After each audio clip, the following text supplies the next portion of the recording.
जब से फगुआ चढ़ल तब से पियले शराब हो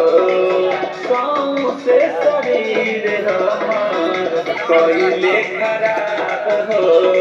का कहिए सखी जब से फगुआ चढ़ल तब से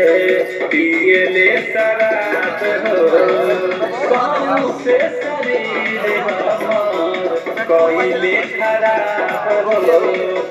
नासा में आवे हमार देहिया में सटेला